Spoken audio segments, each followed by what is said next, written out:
morning, Hallowed family. This is After Dawn, this show where we sit down to have a cup of coffee with the cast, crew, and creators behind the various projects of Hallowed Haven Studios Productions.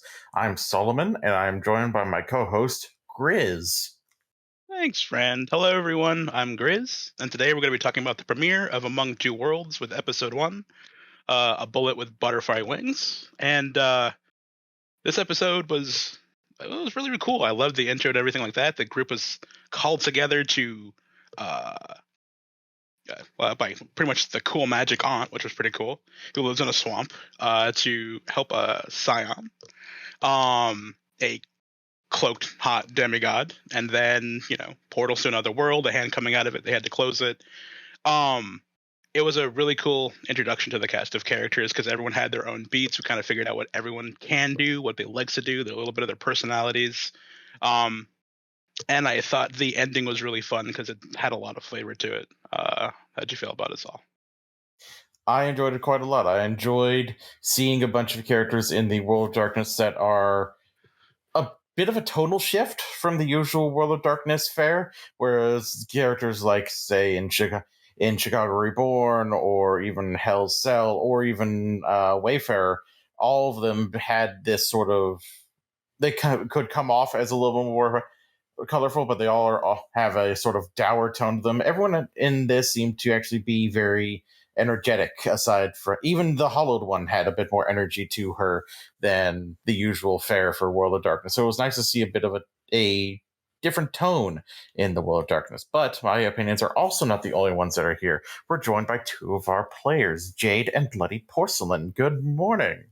Good Hello. morning. Good morning. So let's go ahead and start off with the brewing segment with a quick question about how you two came up with your characters for this particular mini chronicle. I guess I'll start. I'll be honest with you, my original concept was kind of a joke and everybody loved it, so I stuck with it. I have not played a ton of Mage, and most of my experiences with it haven't been great. So I got asked to apply for this, and I said, okay. And I sat there trying to come up with characters, and I ended up kind of bouncing ideas back and forth with one of my best friends. And I was just like, I kind of just want to be a tabletop nerd who thinks she's a wizard. And and they were like, you could totally do that. That's absolutely a thing that could happen. All of the trappings are there to make it so that her belief in, she's a wizard and she has spell levels and spell slots and things like that is stuff that you could incorporate with the mechanics. And I was just like, haha, very funny. And I pitched it to the original group that was supposed to be in this game, and everybody was just like, you should absolutely do that. That sounds hilarious. And that was the beginning of Ophelia. And over time, I kind of developed her to be a little bit more serious and have a little bit more substance. But the core tenet is still there. She's still a big nerd. She named her dragon Fafnir, for Christ's sake. So, yeah. What about you, Jade? So for Kaya, I actually had a completely different character concept to start with, but I didn't really know anything about Mage. I just knew it was overly complicated and you could do fun magic. That's all I knew going into it. And I was like, I don't know, maybe I'll play a Hallowed one. They look kind of cool. And then I started reading about Etherites, and I was like, it would be so fun to play a theoretical physicist that's just trying to make it all real, make it all happen, trying to prove everything exists. And she is super extroverted and fun, and I'm not very extroverted, so it's a fun time trying to be the one that gets the group out of their comfort zone and drags people out, basically. I will say I was not expecting to hear the words, you can use your specialization in theoretical physics during the session. That was fun. Yes, Kaya loves physics, and it's very good for her.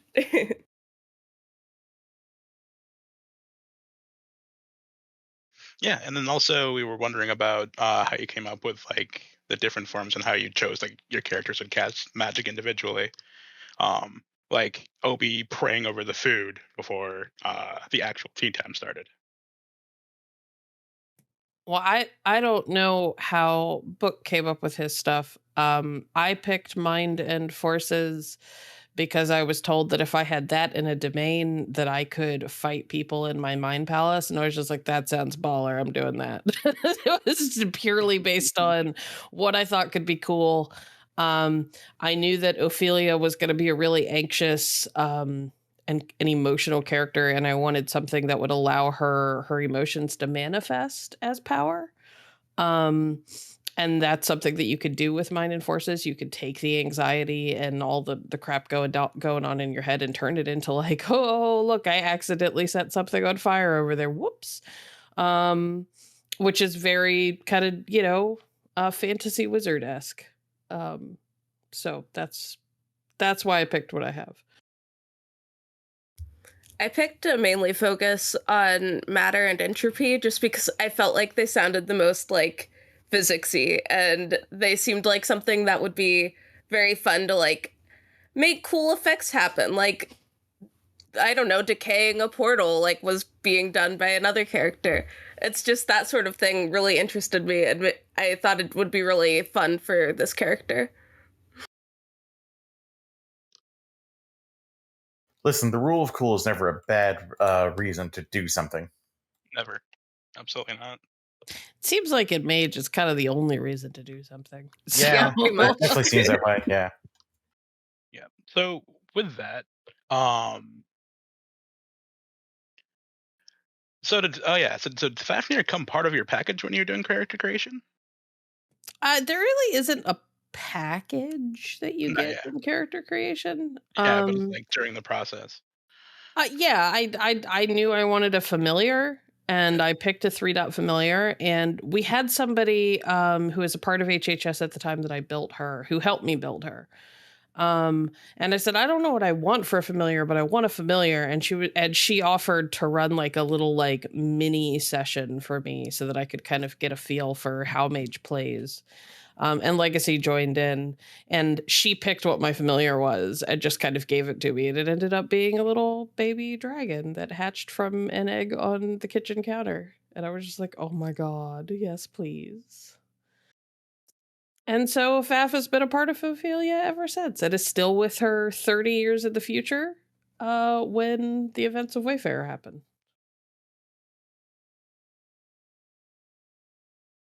He's just much, much bigger 30 years in the future.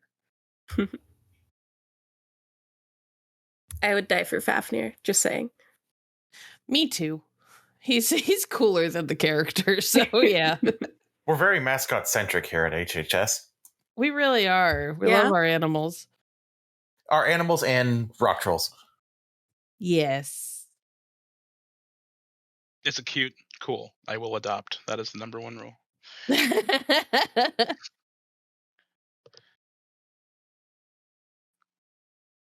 So what was it like actually deciding to design a character and a game and playing in a game meant to sort of connect all of the HHS, for lack of a better term, universe, with how Ophelia showed up in Wayfarer, and now we're seeing her with a little less experience and seeing how Loki came to be in our world along with apparently Giselle. Well, I didn't know that Giselle was going to be a thing. Legacy and I had talked about me pulling Ophelia because we had somebody who had played the original Mage that was supposed to handle things in Wayfarer. And they ended up stepping away from the project. So I was like, well, I need another Mage. Well, Ophelia is a thing. And so I went to Legacy and I was just like, is this cool? And Legacy was just like, totally cool. As far as playing in the story of how Loki got here, I think it's neat. I think it's obvious by now that I like connecting games together, even games that don't technically belong in the same setting. I spent 2 or 3 seasons kind of between a couple of different games setting up for the Loki reveal. And now he's back at his own world, and I'm going to be running Apotheosis soon, and so we'll probably see him again. And so I think it's cool to kind of get to rewind the clock a little bit and get to see how he got introduced. to everything and why he was in the world of darkness. And to meet the people who were kind of responsible for trapping him there. Whoops. Big whoops indeed. Yeah, going off of Giselle, actually. So super hot demigod. What were your what, as the session went through, you saw a few things like, the shuriken butterflies, pulls out a pistol at one point. What were your thoughts on Giselle as the session went on? I have no idea who her parent is. In terms of the scions. I there are a couple of options, but I do not know who she was supposed to be modeled after. I was surprised to find out that more than one person from that world came through, because it wasn't the original plan. Legacy surprised me with that, and I hope that we managed to put her back, because if multiple people, I hope we either put her back or she dies or something, because that's going to have repercussions over at the Scion world that I've got to think about now. So that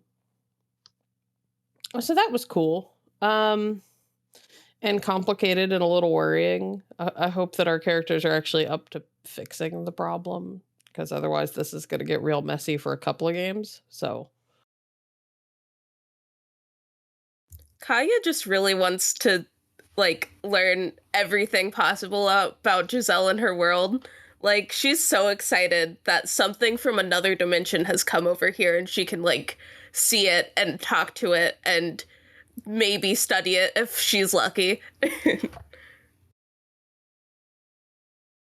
Yeah, and then there was also the thing that she mentioned of oh, it's all real hazy, but I remember a red-haired, green-eyed woman being like, "This is what you're meant for," and then I was here.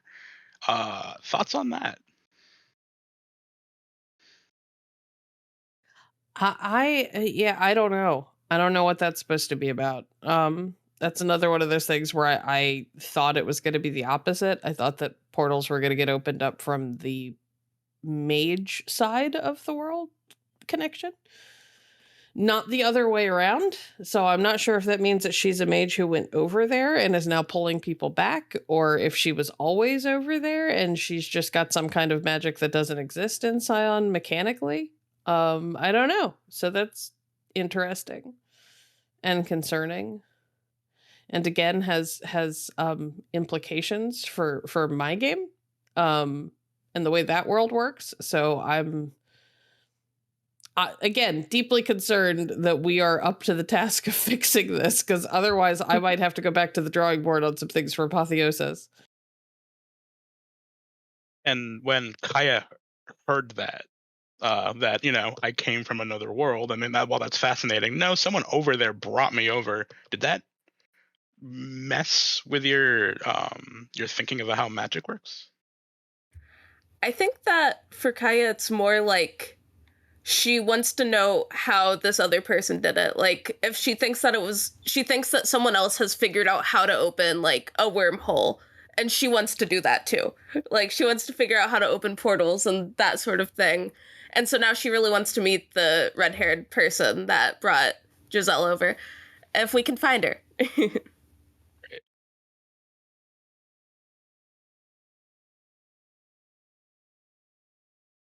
And also, there's just the small HHS thing of lots of red-haired women. We noted it. They're everywhere. We all like our redheads here at HHS. Yes, we do. We are an interesting and fun breed. Yes. 3 of my 4 siblings are all redheads, so I've been around them too much. Too much, even. There's no such thing as too much. Alrighty, so we've kind of bled into the drinking our cup segment, but I think we're going to just officially get more fully into it. So what are your character's thoughts on the fact that various gods are just going missing in general? I don't particularly think Ophelia has strong thoughts about it. I think Ophelia is concerned about stopping the portals and putting things back where they belong. Mostly because she's not sure what it will mean to have a god from another world in her world. Ophelia having the magic auntie that she does kind of has... She's starting to develop the bigger picture view that we kind of saw in Wayfair, where she's just like, look, I don't know what happens if a god dies here that doesn't belong here.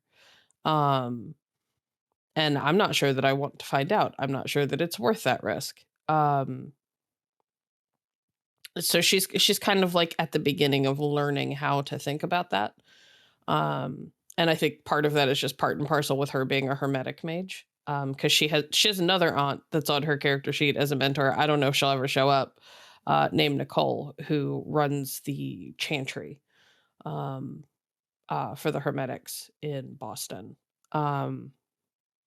So between her and Eleanor, she's kind of starting to take the bigger picture into account. The idea of other worlds isn't foreign to her. It kind of folds into her backstory a little bit. That her lineage didn't start out on the world that she's on now. She's more human than what her ancestors were, but she's when she first got her powers, her avatar showed up and gave her a quest. It said, go reclaim our home. And she was just like, oh, okay. She doesn't know where it is or how to get to it. But the idea that there are other worlds is not new to her.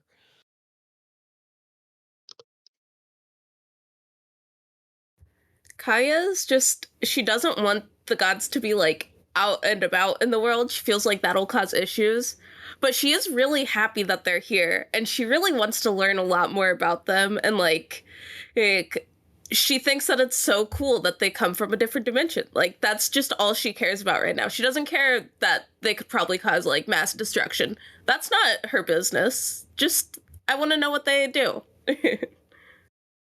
I love how not my circus, not my monkeys, Kaya seems to be about this. She's just like, look, I just want to have a conversation with people. I don't really give a shit what they do. Yeah, like, I mean, sure, they might have just killed like 30 people, but they're from a different dimension. Maybe it's okay over there. We don't know.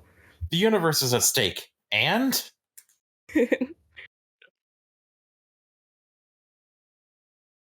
That is a wild take on how gods work. I'm just like trying not to laugh. It's like I'm a theoretical physicist. Gods exist. I mean, sure. It's like, Yeah. whoa. I mean, the key word is theoretical, so... Yeah. Exactly. It's like, And they exist in a whole separate universe. Like, there are things that are different in every dimension, right? So if there are gods in one dimension, sure. Why not? That's amazing.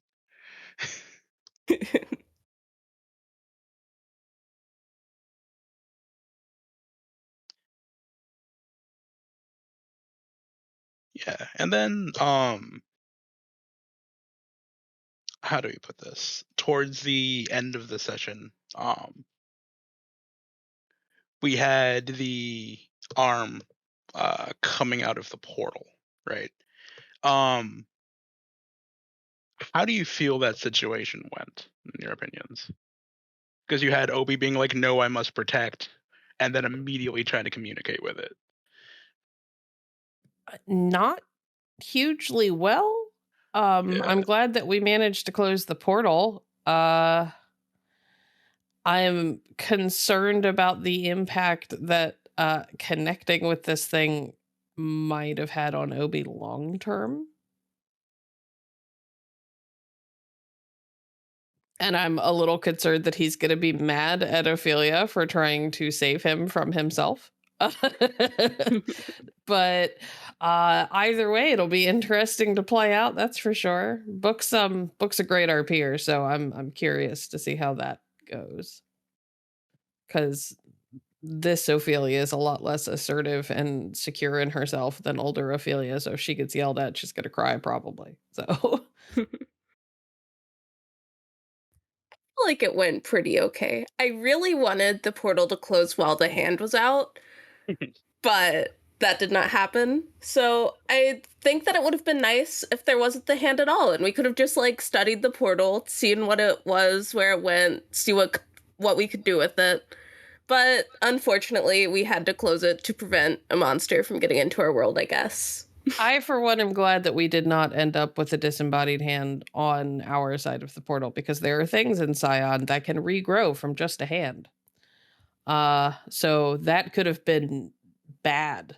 Real bad. I mean, Kaya probably would have locked it up in her lab, but good point. Except that Kaya wouldn't have known what the circumstances would be to allow it to regrow. And yeah. I don't know that the rest of us would have known either, or how to stop it from regrowing. We probably would have needed Obi to like help us make a big enough time spell to lock it in like a time pocket or something, which has its own implications. And I think the physicist would probably be a little bit concerned about that. Yeah, probably. Well, then you also have, well, he did manage to, get it to go back. It was also because Legacy was describing something on the other side was distracting it. Yeah, I think that was the butterfly things. I think that they were meant to like, I don't know, do something. And that's what distracted it, because it happened right after she threw those additional butterflies into the portal because she couldn't hit it because Obi was in the way. Right. Hopefully it was that. Maybe. Who knows? Who could possibly know? I'm curious about what it was. Yeah, me too. Because I could think of a few things. None of them were good options. For us, anyway. That just seems standard. I mean, that's fair. It was a friend. It was a friend the entire time.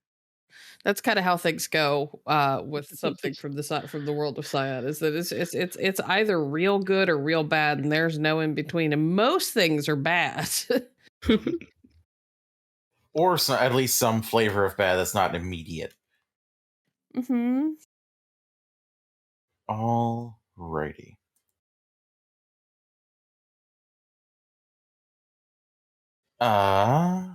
Double checking my questions here.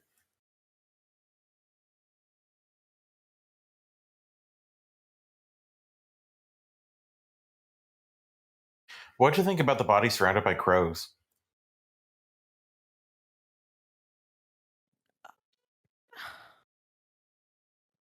Doing a heckin' concern.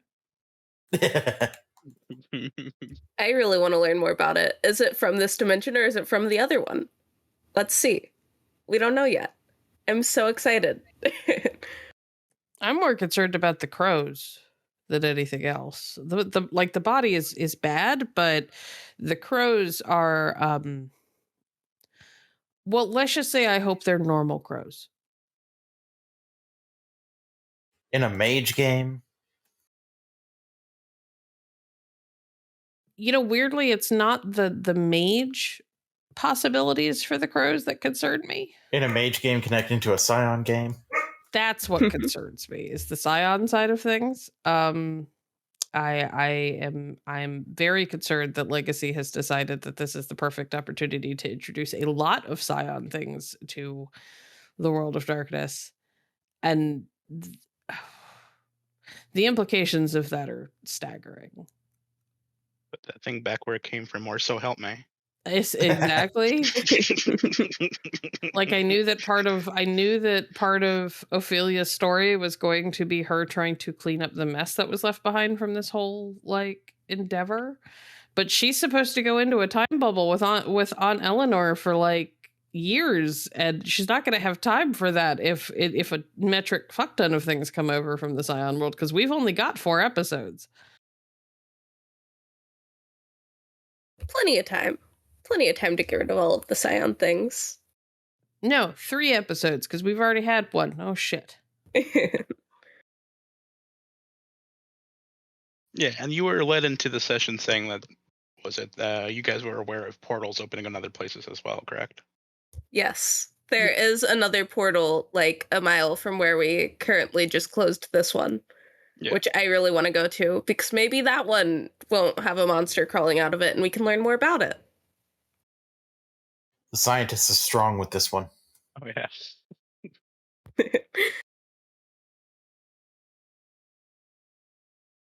The goal is just to learn more. If we can't get Giselle back to her world if we can't figure out how portals work. So we need to figure that out first. I have the feeling that Kaya is going to end up blowing herself up one day. She's going to get too curious for her own good. Yeah, Kaya absolutely is too curious about everything. She wants to touch everything and learn how it works, and that will not go well for her in the future.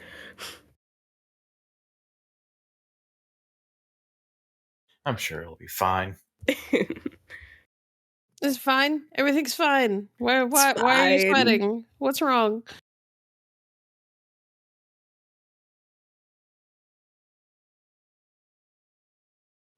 Alrighty. Well, I think that is a good point for us to go ahead and move on to the spilling the tea segment, which is a little more freeform, a little more open-ended, where people can ask any sort of question to any of us. We can ask you, you can ask us, or you could go ahead and posit questions for us to also ask people down the line.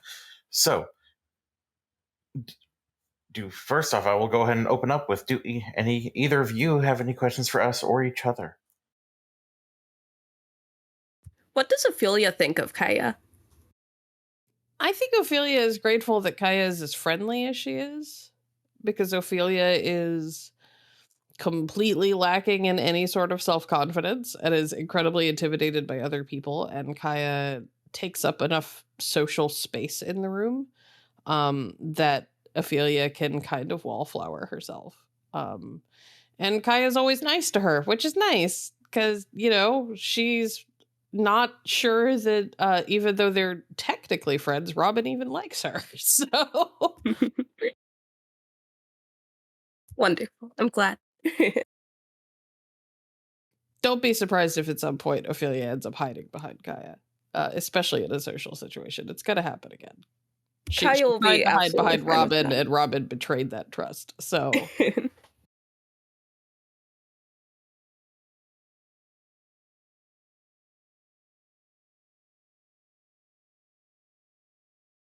I'm curious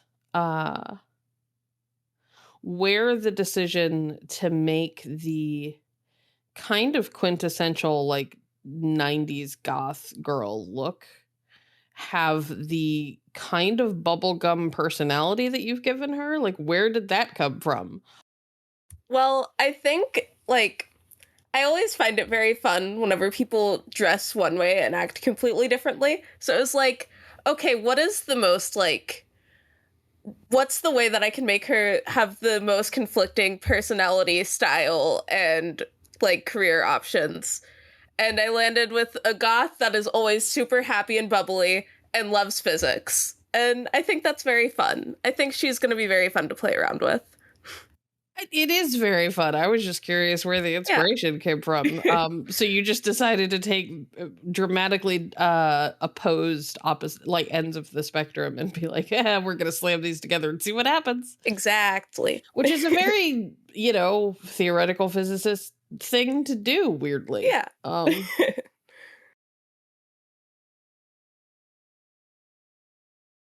I'm curious what Kaya thinks of Eleanor.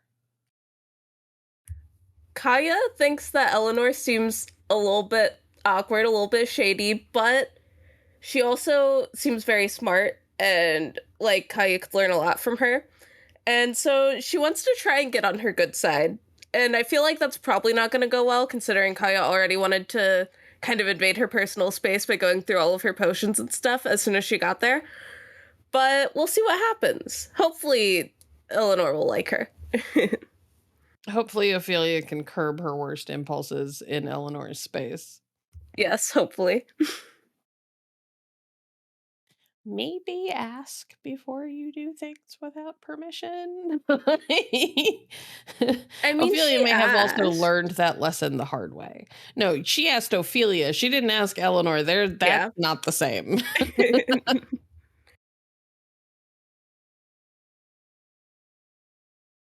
Why did you decide to like put so much emphasis on your characters, like aunts and family and stuff? I just don't know much about hermetics. If that's like a thing with that, or It's really not, and I didn't. I got surprised with this again during that little like mini introductory session. I knew that Ophelia's dad had been a mage because she found one of his primers, and that's how her um that's how she like awoke basically. I knew that he had been a mage and that he had disappeared when she was little. And playing tabletop games was her way of feeling close to him because he had played them. And she had a habit of doing things her mother hated, like going into the attic and finding the boxes of all of his old stuff and going through them. And she found one of his primers and thought it was the like rule book for a tabletop game that he'd been creating. And when she tried to do the things that the rule book talked about, she kind of blew something up and was just like, oh dear. And then her Aunt Nicole showed up and scooped her up and was like, we got to go because, bad people are going to be after you now that you've done that. And that was kind of like her introduction. And Eleanor showed up somewhere along the line. I don't remember all of it because it was a long time ago, but I was just told put these on your character sheet, and I was like, okay. So like all the extra experience points that you guys got to spend at character creation, I didn't get to choose where it went. I just got told where it was going. So well, I like the ants. They seem fun. Eleanor certainly is. Nicole is much more serious, and a little bit more strict than Eleanor is. And I haven't gotten to like dig into the family history. I don't know if she's actually related to Eleanor or if she's just been told to call her Aunt Eleanor. I think it might be a little bit of column A and a little bit of column B, but I don't know yet. All I know is that she's hanging out and being trained by the woman, and she's probably as much family as Ophelia's ever really had. So other than her mom, who she is desperately trying to keep as far from all of this as possible because she doesn't want her mom to end up caught in the middle of anything. Valid.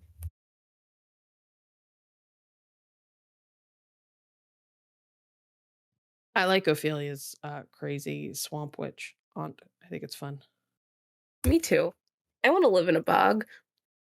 Especially because she's as different from Ophelia as you could really get. Ophelia's very studious and loves her books and is admittedly as awkward as Eleanor is, but in different ways. Ophelia would rather be hiding in a library somewhere than in a bog, but she'll accept the bog. With the weird misty stuff that happens around her feet every time she's near water. So I'm sure it's fine. It's a flaw, but it's not awful. It's just a thing that could potentially tip not so magical people off to what she is. That's all. I'm sure the Paradox loves that. Yeah. Fortunately, I don't have a choice. It's got to be a thing. Well, not that exact echo. That was my choice, but the fact that she has to have echoes was not a choice. The system said nay. The system said, you will have these things in exchange for this other thing that you've purchased. And I was like, okay.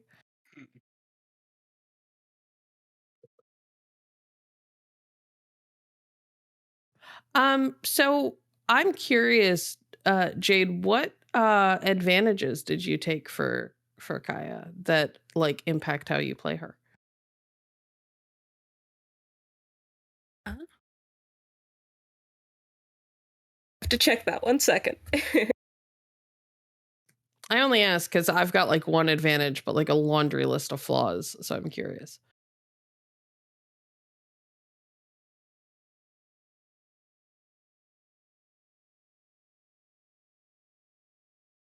So Kaya's like biggest advantages that I took was a 4-dot mentor and a as well as a large library that she has full access to.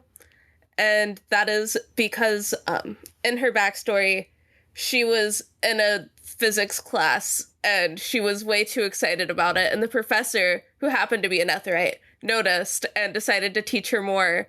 And now she like looks up to him like a god, basically, and loves being able to work with him in his lab and his library. That's fun. What's her paradigm, out of curiosity? Like, how does she see the world?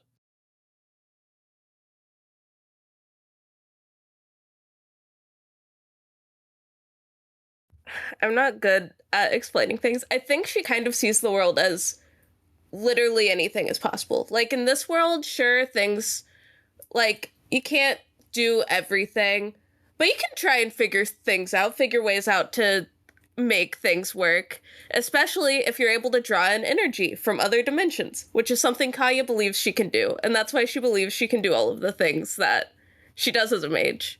And she is hoping to learn more about that and be able to draw more energy from the other dimensions. Fun. Anything is possible if you try hard enough. Exactly. I love it. But it's not magic. It's totally science. Yeah, it's absolutely science. Yeah. Yeah. My technocracy signal is going off. It's interdimensional science, so it's more fun that way. So is she like... I'm trying to think of, because there's paradigms in the book that you're generally supposed to kind of pick from. Is she like a everything is data, or everything is chaos, you only think it makes sense? She's more everything is chaos, like the whole chaos theory of everything's falling apart, and we're gonna try and figure out how to make it work, and we're gonna make it a fun time. And she just thinks that trying to turn chaos into order isn't something that's worth doing. Interesting. Okay.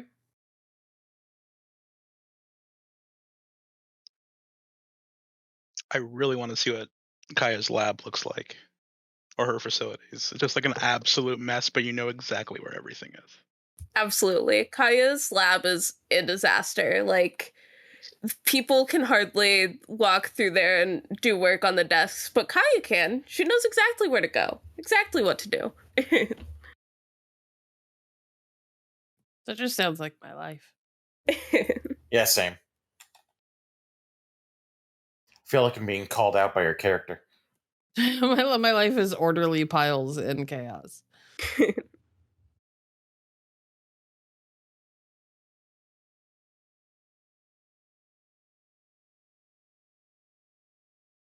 All right. Do you have any questions for myself or Grizz, or any questions for Termite or Book, or even Legacy? I have a question for Legacy, and I've Ooh. been really excited because I haven't ever gotten to ask Legacy this before, but I've been asked this by Legacy multiple times. Uh-huh. Legacy? Well, what the fuck? I knew that was coming. It's the question that is applicable to any DM at any time. It certainly can be, that's for sure.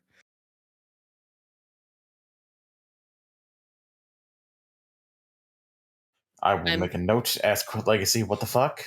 I am curious how hard she's looking to make my life in terms of my Scion game.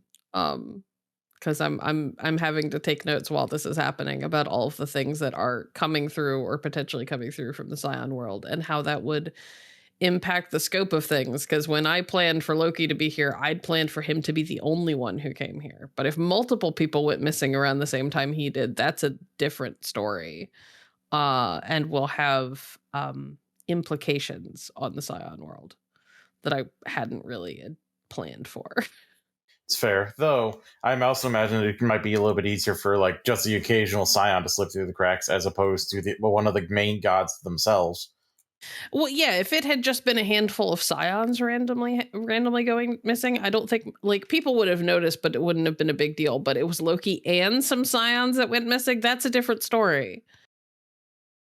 Because that potentially means that Loki killed them in the eyes of the people on the other side of the portals who don't necessarily know that the portals are happening.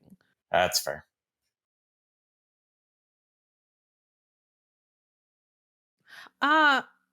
Jade, what practices did you pick for Kaya?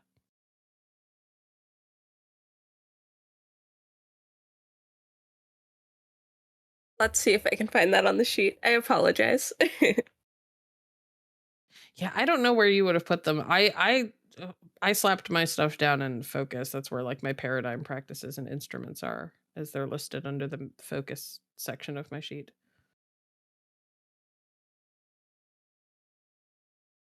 Because they want you to come up with that stuff and then they give you nowhere to put it. Yeah, it doesn't seem like I wrote that down, and I feel bad. I definitely should have when I made the character. Yeah, you might want to add that before the next section or the next session, because that has implications on how hard or easy your magic is. So. Yeah. I do have one tool written down, though. Kaya has this, like, weird caliper with a bunch of buttons on it and a laser light, and she thinks that is how she can learn what anything is from just looking at it. Just use the little caliper thingy. It works. She has her own version of the sonic screwdriver from Doctor Who. Is that what I'm hearing? Basically, yes. But I've never watched Doctor Who, so who knows? That's hilarious. That's very funny. Ophelia's got wildly clashing practices. Hers are high ritual magic and alchemy, which work together really well, but she's also got chaos magic, which flies in the face of the other two. So she's either really orderly or really not. And you can't combine the two, or can't combine them. It would get ugly fast. Order's overrated. Don't tell that to the Hermetics. It's kind of their whole thing. learn as much as you can, gather all the knowledge that you can, but also order to everything. They've got the best libraries out of all the traditions. But do their libraries have wacky inventions sitting around? Probably. I don't necessarily know that they would have all been made by Hermetics. They might have been stolen from other traditions. But, you know, the Hermetics are also the reason the Tremere exist. So. Yeah. Sounds like a bad group, then. They can be, but they can also be the best. Valid. I don't remember for sure, but I think it was established somewhere in one of the old edition lores that like Merlin was one of the first Hermetics. So cool shit. Nice. Yeah, her instruments are kind of all over the place. A lot of them make perfect sense, and then she's got weird ones like household tools. So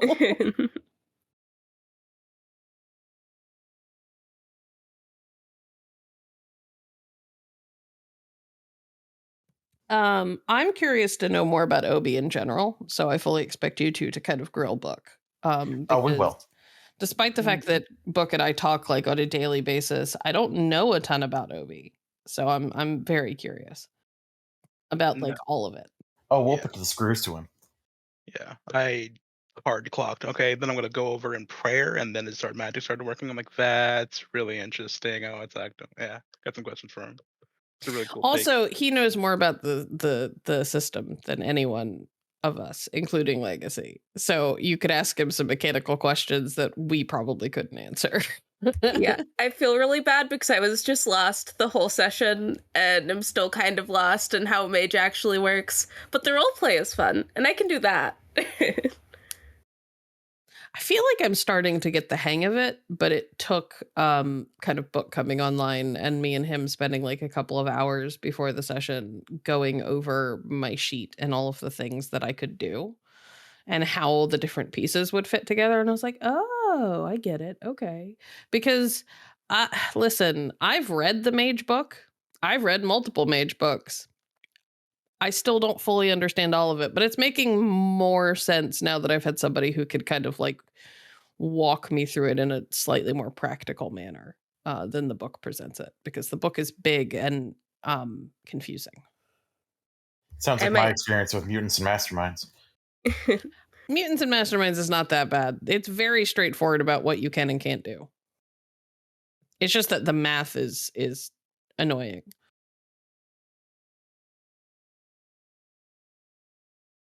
Fair enough. Grizz was bracing himself. Grizz was like, oh no, don't start this. Don't start this. I was quickly going to anything else. Anything? Any questions? Pull back, quick. Listen, I'm happy to talk systems, especially Mutants Masterminds, because I love that system. And now it's literally happening. Okay, so any other thoughts? I don't think so.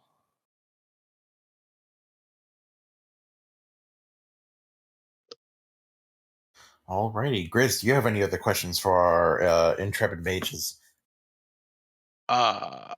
Yeah. What are you looking forward to learning about OB and Robin? I really want to learn more about their backstory and like how they were able to figure out how to do magic. Like, I don't really know much about Robin's magic at all, so I really want to learn more about her process and what spheres that she has.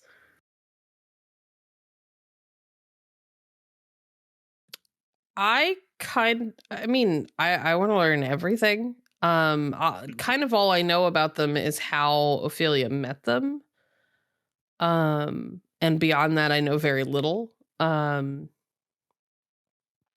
I know that Robin saved Ophelia from a bully, and Ophelia thought Obi was a homeless drunk man and tried to help him, and it turned out that he was just a really high mage. so now they're quote unquote friends. That's kind of all I know. And Ophelia recognizes the mind part of Obi's magic because she also has mind, and she has I think the same number of ranks in it. So there's a lot of I'm really curious to see the two of them kind of like find ways to work together on stuff, because I am both very curious and a little terrified of what happens if you get two mages with rank 3 in mind together to do stuff. Ooh, that'll be fun. But yeah, that's all I wanted to ask. Alrighty, well, I think we'll go ahead and wrap up there. Thank you all so much for listening. These episodes come out on Thursdays, so those are only released for the Patreons at the $5 plus tier. So think about joining up with the Patreons. That way you can keep up to date with your Hallowed Haven Studios news. Otherwise, you're going to be listening to these episodes a month late. I'm Solomon, and this has been After Dawn. Farewell. Goodbye. Bye.